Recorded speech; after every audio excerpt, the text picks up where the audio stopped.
どうもよろしくお願いいたします。ということで今回は3チャンネルですね。皆さん各自やられてるチャンネルでそれぞれのコラボ企画ということで皆さんでいろんなお話をちょっと聞きたいなと。さんちゃんはいいね。よろしくお願いいたします。お願いします。最近いろんな例えば Z もそれこそ発表ありましたし、スープラもあったり、あとはトヨタと日産、ホンダも結構いろんな車実作ってんじゃないかみたいなとか。30Z っぽいよね。ぽいです。次期 Z は。実際だからちゃんと作ってほしいの俺は。なるほど。こいつも餌食になったし、俺も餌食になってるABS で誤作動を起こすの。そうなんですね。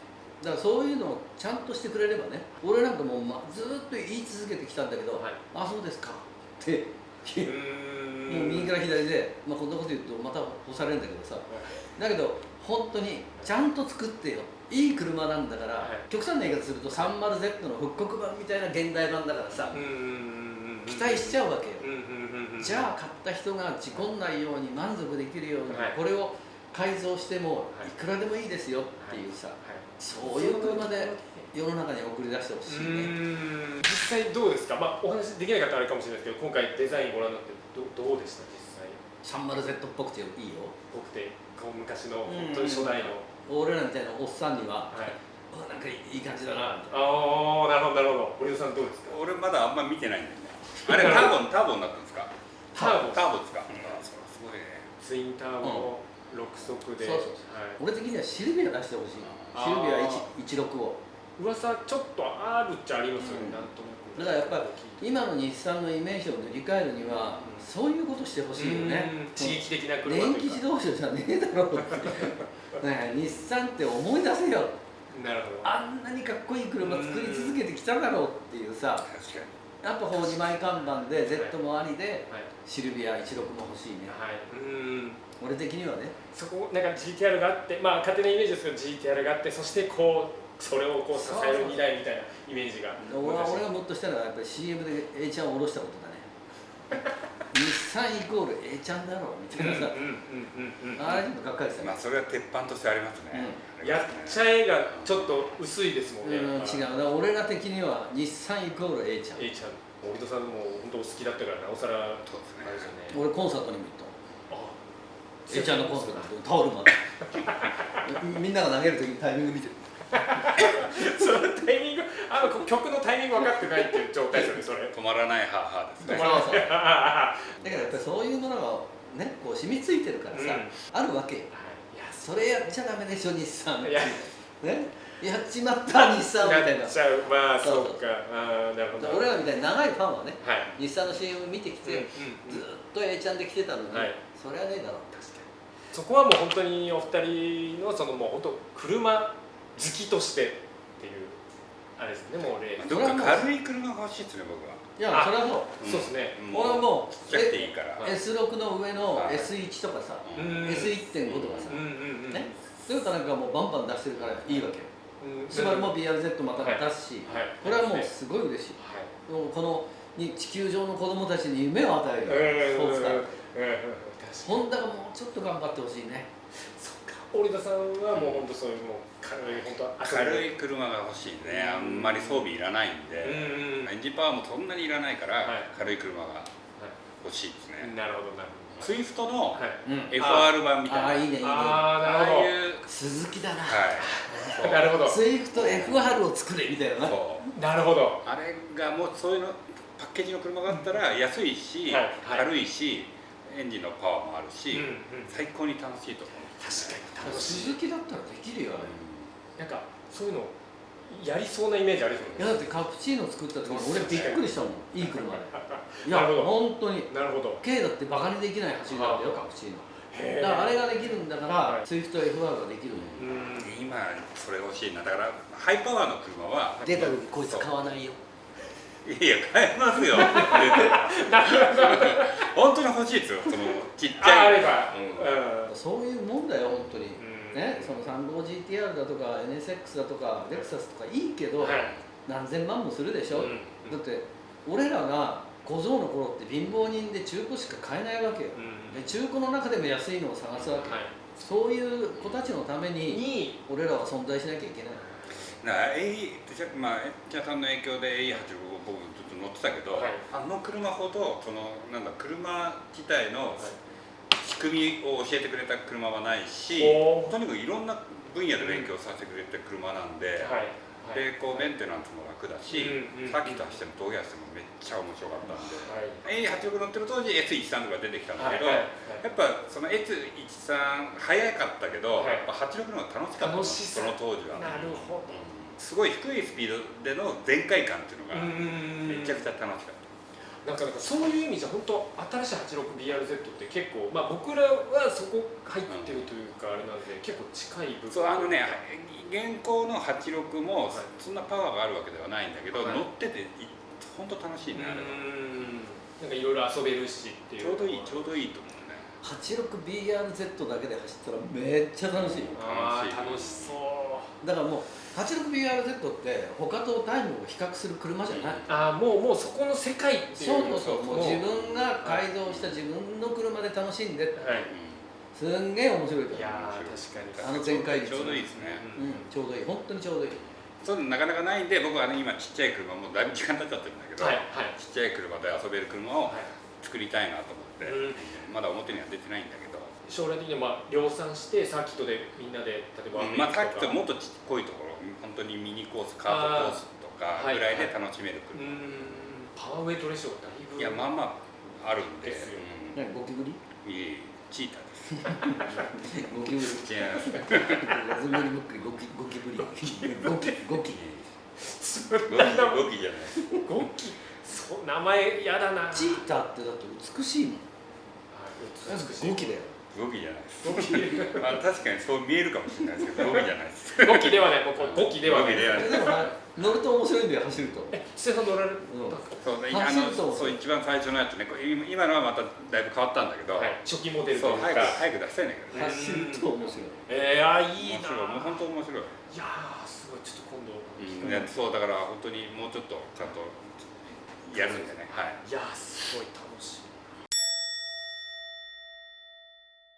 いやということで、まあちょっと本当にいろんなお話、真面目な話でしたね。真面目な話でした。中身は濃いよ。中身濃いですね。めちゃめちゃ濃い。これは多分ラジオじゃないですか。本当にもうずっと聞いてられるぐらい中身が濃いお話していただいて。下手なジャーナリストって上辺だけのことしか言わないからね、金もらってるから。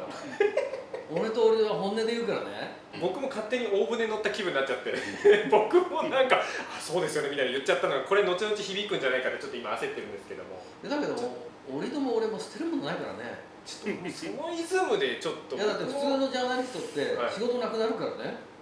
ですよね。本来もうレベルのことをおっしゃってだけど俺と俺と使ってくれるとこあるからね。リスクは高いよ。捨て身の、だけどやっぱり表面だけの話してる人って仕事多いからね、ジャーナリスト。なるほどなるほど。だけど俺らには根強いファンがいる。そのファンを裏切っちゃいけないね。でも裏話言ったらなんでこんなやつのファンになったんだろうなって思うかもしれないけどじゃあその裏話を早速いろいろお聞きしたいなと思うんですけど。すごいよ、俺となんかもう引き出しガンガン。半端ないです本当にこれ酒飲むとやばい。なるほど。もう酔っ払うとやばいこいつは。ケツの穴に割り箸刺しさ。それ刺される方ですか？刺す方？刺したり刺されたり。両方。両党の。温泉行って酔っ払ってさ、山形のチューニングショップの猿と一緒にケツの穴にもうお互いに刺してる。どういう状況でそうなるんですか？刺そうぜってなります。いやなんかみんな昔の人は面白い人が多かったんですよ。一杯飲むと。そうそう。でそういうシチュエーションも結構あって。お酒系の。そうほら前泊みたいになるとみんなで食事しながら一杯で飲むじゃないですか。軽くね。そう楽しいことが起きるわけですよ。いやそれがもう楽しみでしょうがなと。もうむしろ。そういうのが。ベロチューだよ、ベロチューね。女性にですか、男性に？俺に。あんまりもほら土屋さんのこと好きなのに。で酔っ払ってるからよだれがすごいわけよ。いやちょっとね、よだれだらだら流しながらベロ入れてくるわけ。それがほら愛犬がさ飼い主のこと舐めんのと一緒ですよ。いやいやいやいやいやいや大した話じゃないですよ。いやいや、あれ違いますもん、種類が。普通の話です普通じゃないです。ないそういうの。いや、ないですね。ないの？ないですねないわ。土屋さんも結構受け入れてた部分あったんですか、その。酔っ払ってるから抵抗できないの。もう顔がピンクになってたもん。なすがままに。抵抗できない。土屋さんのなんかありますか、なんか。俺はない。大丈夫。いや俺なんかお風呂入って振りますしさ、こんなんか。あるけど。あ、面白かったのがさ、どんどん出て。思い出さない。どんどん出て。俺と折戸とアキラで、飯田アキラ風呂入ってた。ね、そしたら折戸がこうやって頭洗ってんじゃん。飯田アキラが来て、じゃーっと。で、折戸がありがとう。ありがとう。ありがとう。そういうのはいっぱいありますよ。その飯田明選手っていうのはでかいのよ。だからこう椅子あるんでしょ、お風呂の。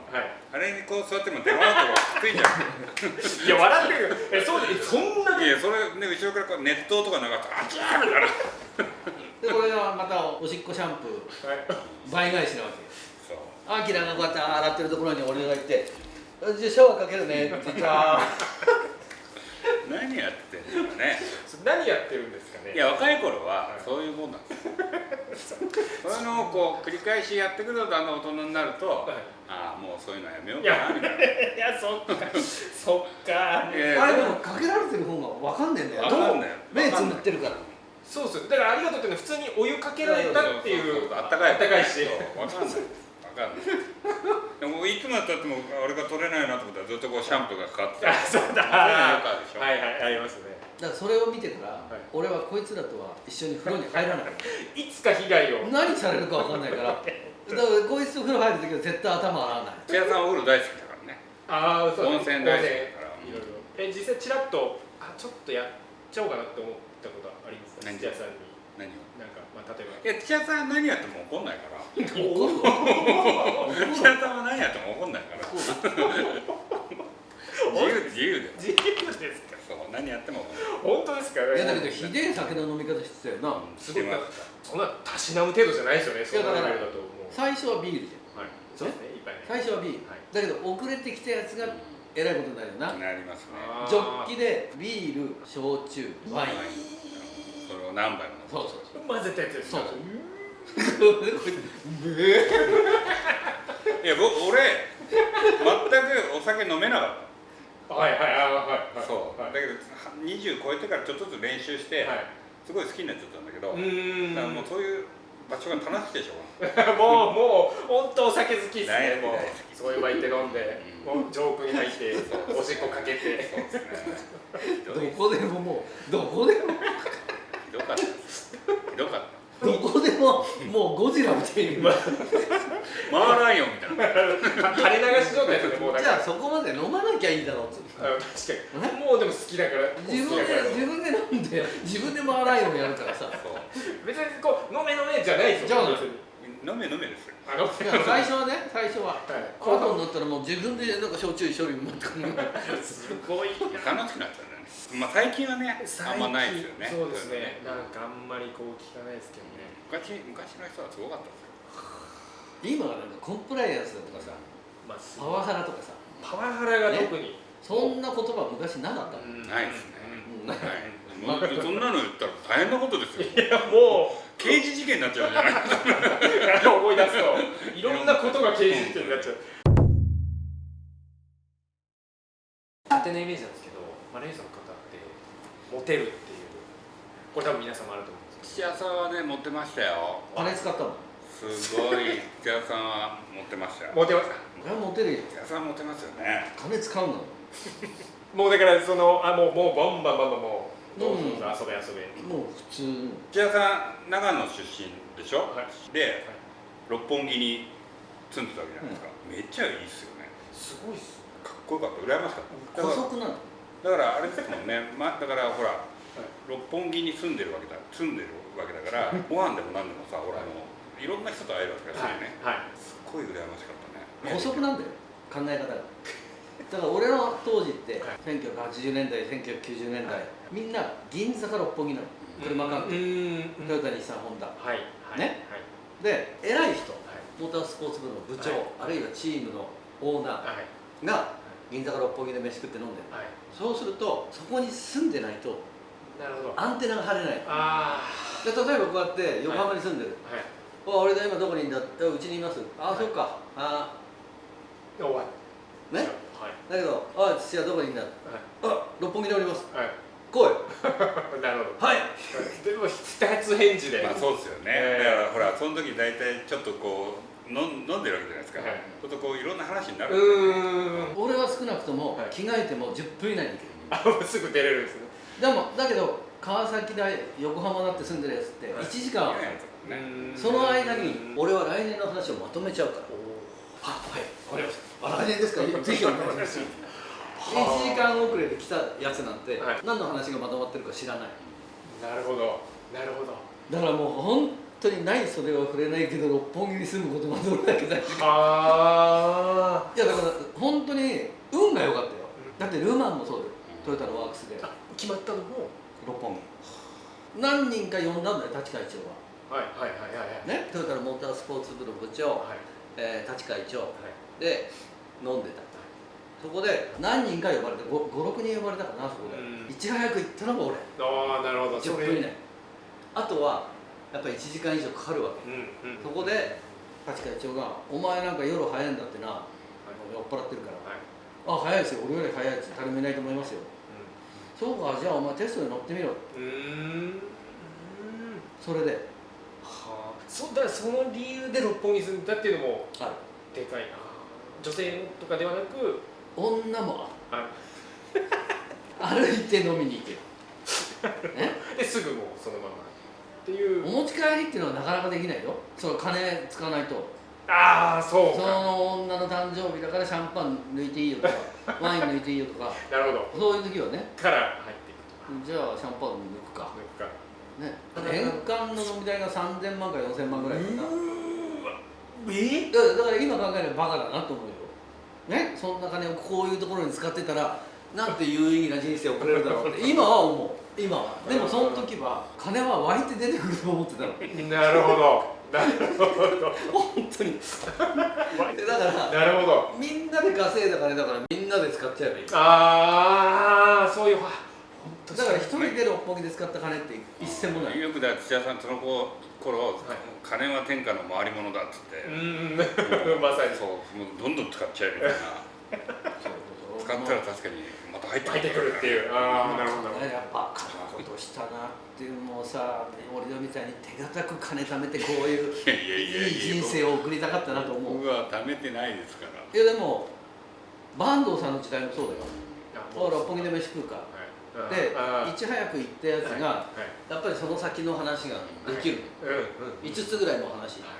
俺のみたいに横浜から来たやつって一から聞いてないから分かんない。まあ実際そういうのありますよね、若い頃。結構その呼ばれて行ってなんとなくこうふわっと話が終わっちゃってるみたいな。まあ雰囲気のこともありましたね。行ってみたらもう話ほぼ決まってんだろうなみたいな。だからやっぱりそこは坂東さんに教えてもらったから。ああ、なるほど。最初だって東京に出てきたの五反田だからね。あ、そうですか。五反田か。五反田エロい街だから。五反田エロい街のイメージありますね、やっぱね。でも安くていいんだよ。最初は良かったね、安くて。はい、そうですよね。だけど坂東さんが六本木でお前みんな話になるぞ。だからもう見え張ってでも六本木に住んでっていうもう。電話来たら10分以内に行きます。今はなかなかそういうことはないですからね。今だってこのトヨタにしたホンダでももうメルセデスでもそうだけど、銀座で食事して飲んで六本木で飲んでなんてそんな接待交際費はない。自動車メーカーにそんなものは許されない。だから今は本当にもう昼間決まっちゃうんだろうね。俺らの頃って夜決まったから、ルマンでもそうだし来年の契約もそうだし、でも今は昼間の会議でも決まっちゃうから、もう会議なんかこう打ち合わせというか、だからかわいそうっちゃかわいそうだよな今の今ので下からどんどん来るじゃん、トヨタでも日産ホンダでもさ、若い子が、そうするともう血も涙もないっていうのも変だけど、スパッパッと切っちゃうじゃん。ね、だいぶ違うんですね。本当に改めていろんなお話聞いていろいろまとめると全然違うんですね。状況がというか違うね。だから今の子たちの方がかわいそうかな。20代でスパッと切られて、じゃあその後何やるのっていうのはあるよ。俺らの頃ってまだこう情があったからさ、シートなくなってもじゃあお前テストやるか、市販車のテストやるかとか、タイヤメーカーだったらタイヤの市販車のタイヤテストやるかとかのがあったもんね。なんか開発ドライバーとか。今はそういうドアもないな。まあ土屋さんの時代と僕の時代もまたちょっとこうワンクール違うから、まあ時代はどんどん変わってますよね。まあその時代その時代でその合った生き方しなきゃいけないんだろうけど、下から見てると土屋さんの生き方はめっちゃかっこよかったよ、羨ましかったね。でもやばい生き方だと思うよ。やばいなと思ったから、無理だな。いや、やばい生き方だと思うよ。今思うとというか。トヨタのアクセルルマン行った時もそうだし、マクラーレン乗った時もそうだし、でかいこと言っちゃうんだよ。なるほど。できもしないことを。それをねやってきちゃうんですよね。そこがすごい。なんかそこがすごい。ここで今決めさせないと、俺の来年はないとか。もうでかいこと言っちゃうわけよ。いやーでもかっこいいし憧れますね。そのために毎晩薄い峠走んなきゃいけないみたいな。絶対負けねえみたいなさ。まあ変な話だけど夜のルマンの練習でヘッドライト消して高速走るとかそういう話も聞いたことあるし。消しやすい。ロービームで中央高速をまあ川口湖まで行って帰ってくるっていう練習はルマンの前1ヶ月は毎晩やる。それうわすごい。それ夜の目を鳴らすために。そうだからもうその1ヶ月の間に3回ぐらい捕まるわけよ。もうこう名指しで言われる。土屋さんですねって。いやなるほど。もう品川8番土屋さん止まって。聞いたことないぞ。聞いたことないですよスピーカーで。名指しは土屋さん止まってるって言ったことない。山梨県警もでも切符は切らないんだよ。もう通報も何もないんで気をつけて練習してください。練習してください。公認の練習場じゃない。分かってんだよね。だから7年間もその中央高速で毎年その1ヶ月間俺が特訓してるっていうのは山梨県警の中でも暗黙の了解で。多分山梨県警の当時の方々ももう応援ですよね多分。その実際ルマン。まあそれも今じゃ絶対ありえない。そうですね。今当時だから。そうだから本当ありがたかったね山梨県警は。時代が変わったんですよね。いやでもその夜のルマンのために、そういう練習の仕方してる人なんていないじゃん。確かにいい悪いはさておき、まあ、シミュレーターとかそういうイメージがありますけど、だから多分土屋さん的にもやっぱそういうことをすることが自分にとってなんだろうな、なんか安心感というかこう、多分ルマンに向けてね納得させる。自分はやってきたっていう。俺はその時代にシミュレーターなんかあったら俺130アラに通ってるよ。今の時代はやっぱりこういうので練習できるもん。いや本当そうです。ね。街灯ないですもん。ない。もう本当に勘でいくしかない。300キロで勘。320キロ。試験がない。あるトヨタワークス行ったんだからね。本当。いやだからその舘会長の夕食会の時に俺ができたらお願いしますなんて言ったらなかったと思うな。お前夜早いらしいな。いや俺より早いやついないですよなんで。いや本当ですよね。もうそれもバシッもう言ってしまうっていうことですね。言った後汗出てくる。あれマクラーレンの方が先ですか。マクラーレンの先。マクラーレンの方が先。マクラーレンの時も早かったんですもんね。そう俺の名前はリストに載ってないの。その瞬間というか当時は。テストの時ね。日本人で F1 に乗った中谷だけ。中谷と誰かな。その F1 経験者、そういうのだけリストにあって、シルバーストーンでテストが載ってないよリストに。でもヘルメットとスーツ持って行って。もう直接ですか。だから2泊3日のテストで3日目のみんながニュータイヤ終わった後中古タイヤでいいから乗せてでっていうユーズドタイヤでこのタイムで奪い取ると。はあすごいな。でもだって本当にマクラーレンの時は金いらねえからもうとにかくテストをやらしてずっと土屋さんそういう生き方をしてきたから、こうやっぱ今がね。いや本当ですよ。っていうか本当にかっこいいというか漫画のような。たまたまだから本当運が良かったと思う。そういう生き方してる反面車大好きで車でも遊んでるわけ。遊んでるんです。まあ、レースはレースで究極の車遊びで、はいはい。だけどやっぱり普段はこういう街乗りの車をちょこちょこっと触って、はいちょっとずつ良くなっていくっていうさ、うんそのマスターベーションの世界いやもう本当そうですね。ね、人に何が言われようがさ、はいだからそんなのさ、鈴木亜久里に言われたよ、86に1000万もかけてバカじゃねえの、フェラーリ買えばいいじゃんっておお。だから違うわけよ、もう頭の回路が。はいはいはいはいはい。俺はちょっとずついじってったら1000万以上になっちゃったっていうだけの話で、うんでもその過程が俺は楽しかった。まあなんか本来の車の楽しみだなっていうのは感じますね。そこはやっぱりと思う。ドンじゃなくて、うん自分なりにアレンジしていくっていう。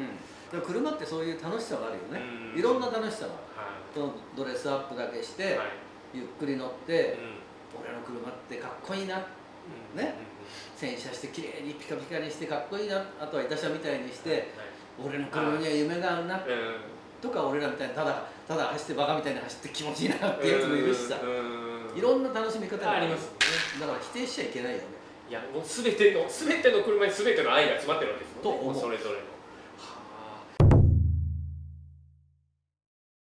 最後にちょっとまあ見てる方にですね、それぞれ土屋さん、織野さんからですね、レーサー目指す方ももしかしたら見てるかもしれないし、もちろん車好きの方もいらっしゃると思うので、なんか一言いただけたらなという。でも車好きはさっき言ったようにいろんな楽しみ方があるから、自分の楽しみ方を通していけばいいと思う。人にとやかく言われようがそいつが金出してくれるわけじゃないから、だから自分の楽しみ方、あとはもうレーシングドライバーになりたいんです、なんかやれよ、一歩踏み出せよ。なるほどね、さっきも言ったけど BRZ86 レースでそこから S 帯だとか GT300 の道は茨の道だけどあるってこと、なんかやれ。これはかなり深く重い言葉じゃないんでしょうかね。本当にすごい。金ねえんだっていうやつを、そんな金ありませんね、やめちゃうんです。そこでそう、じゃあ俺でもこいつでも何したの、バイトしまくりで、なるほね、昼間会社に行って夜ピンサロで働いて、ど。そこからキャバクラ働いて、キャバクラ3時に終わったら1時間だけ山行って走って帰って会社の前で寝る、ね、そんなこと偉そうに言ったところでバカだねこいつだって思うかもしれない、だけど俺らはそれをやりたかったから、やるためにはこの金が必要、そのためにやっただけで、もうそこに向かってただけっていうことですよね。家庭の一部っていうことです。僕金ありません、そう、じゃあいいんじゃない。いやすごい。いや目指そうかな。目指そうかな。ちょっと強引にやろうかな。織田さん締めてくださいよ。いや今日ね土屋さんのこういう話がまた改めてできて、土屋さんのこういう生き方はずっと僕もこう下で見てきたんだけど、この年になって改めてこういう話を聞けるとまたなんか今もう一回ちょっと刺激をもらえた感じがするんですね。僕自身ももう一回ちょっとこれからの人生をもう一回考え直しながらも、なんだろうね、やっぱりね楽しく一生懸命生きることが大事だと思うんですよね。だからやっぱりやっぱ車好き、いろんな土屋さんも言うようにいろんなカテゴリーの車好きいると思うんだけど、楽しむことが大事なんじゃないかな。一生懸命生きてたら楽しいから、一生懸命楽しむこと、なるほど、なるほど。もうこれも車もそうですし、全部においても人生ね、全ておいてそうだよね。レーシングドライバー目指したらっていう方なんかあれば、いやもう頑張ってもらうしかないです。もうそこですか。なかなかもうどうやったらなれるって答えはないんで、土屋さんとこもいっぱい来るし、僕のところにもどうやったらレーサーになれますかって来るんだけど、正直答えがないから説明もできないんで、とにかく自分が思ったことを動くしかないんで、まず動くことだと思うんだよね。なるほど。一歩踏み出して、まずそこですね。大きな一歩踏み出して。そう、大概そう聞いてくる子に、じゃあ今何かやってんのって聞くと、何もやってないですみたいな。そんなん絶対できるわけないから。なるほどなるほど。そう、いや例えば変な話だけどどこどこで僕は一番ですとか、ちょっとずつ自分のステージの中で大きくしていけば、いずれ何か可能性があると思うので、いきなりチャンスは絶対ない。ないってことですよね。とりあえずもう大きな一歩踏み出すっていう。そう思います。はい。貴重なお話、貴重なお時間、本当土屋さん、織田さん、本当にありがとうございます。すごい楽しかったです。いやいや本当にありがとうございます。僕はもうただただ一ファンとして幸せな時間を過ごせ。中身が濃いね。濃いかったですね。よかったね。めちゃくちゃ濃いで。めちゃくちゃ時間濃すぎて驚いて。2時間ですよ。2時間。2時間。ノーカットでもいけるぐらいの。こういう説映画見れるよ。こういう映画見れると。こうファンの方からしたら映画ですよ、まさに本当にいろんな状況を思い浮かびましたし、こうあそうなんだみたいな、いや非常にもったいないな YouTube ぐらいのそうですね。これね、本当はもうちょっと緩い話の予定だったんでしょ。そうですよ。ゆるいもうだらーんとした、もうなんだそれはははからだと思ったんですけども、それはちょっとね一杯飲みながらやったら、そうですね。今度は一杯飲みながら夜ですな。お酒夜です。夜です。そうするともっと面白い。わあ聞きたい。それはそれで面白いと思いますよ。そうです。お酒ですね。やっぱそう一杯飲みながらそうやると面白いかもしれないですね。あからめてお話しされて、こうものすごい濃いお話、本当にありがとうございました。ありがとうございました。ありがとうございました。